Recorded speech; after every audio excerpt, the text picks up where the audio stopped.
Good morning. Welcome to my backyard, I guess. This is apple tree that is growing next to the well and barn in my wife's garden.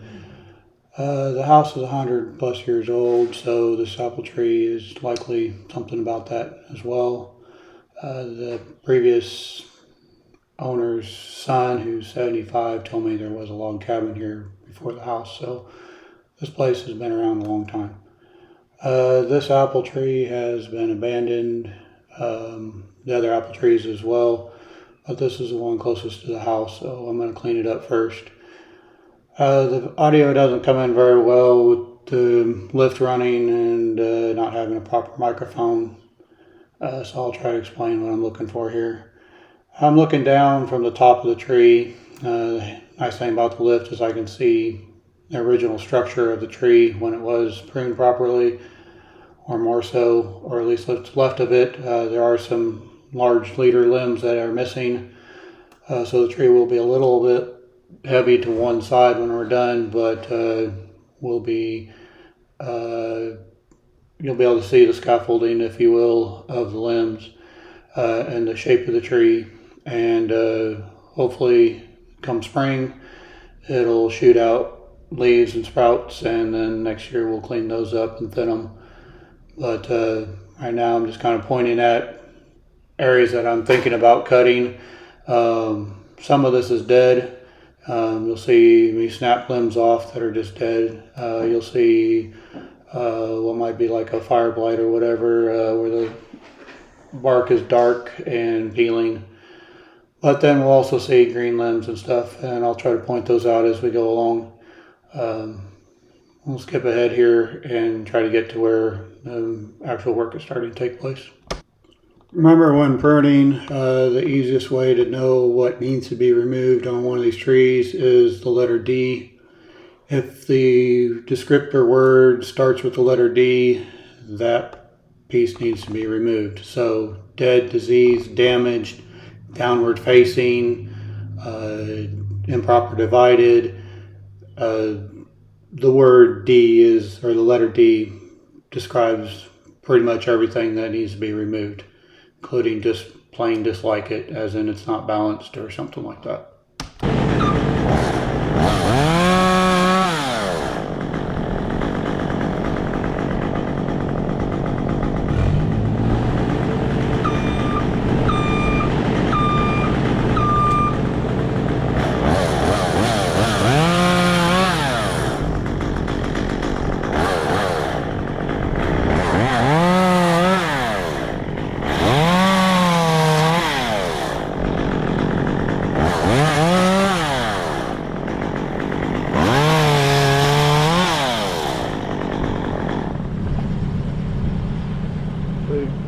There's no growth, no life in any of these that I've been cutting. They're all dead, dried out, bark peeling away. But these coming up from below, they're flexible, just way too long. Need to cut back. We go to prune, start cutting them back down here by the main branch. So, there are pretty spurs and stuff in this area next year. Probably got some, like maybe that one there. Saw tip might turn into something, but looking at the entire branch, might be more valuable to take this all the way down with this a little thicker. Not the normal way to do it, but being that this one's still out of control, we need to get it under control and get it down, or handle it. We'll go way down there probably. That little tiny. This, you can see, is alive. Above our desired height, but it is alive, so that's good. We got a nice healthy branch up here. You can see the difference in the bark. It looks like it might be alive. This obviously looks like it's probably dead. If you look at our cut, there is no life in there. There should be green. The green tinge good. There's not. That's just dry. That's like firewood dry. This is an old cut. Somebody's been up this way, this high to prune before. There's another one. So if you look, this is the branch they cut. This would have been their fruiting spur out here. All this is dead now, so it doesn't matter, but see how high they cut above the branch that they cut? They also sloped from, should have sloped away from the branch that they're keeping. They should have cut closer. Not super tight, but I mean, you got, you know, over an inch of space between.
We're getting the tree down to a workable height. A lot of the dead stuff is out. Now we're going to start doing a little bit more fine pruning. I have the lops to take the bigger branches and a set of pruners in my belt to prune things like the ones in my hand to the correct length. We're looking to leave 3 buds or so on there. This tree won't fruit this year. It didn't fruit last year hardly at all. Very few blossoms. We're not doing it for production. We're doing it it is a yard tree, make it look better. But it will start producing again in a year or two when the spurs get caught back up.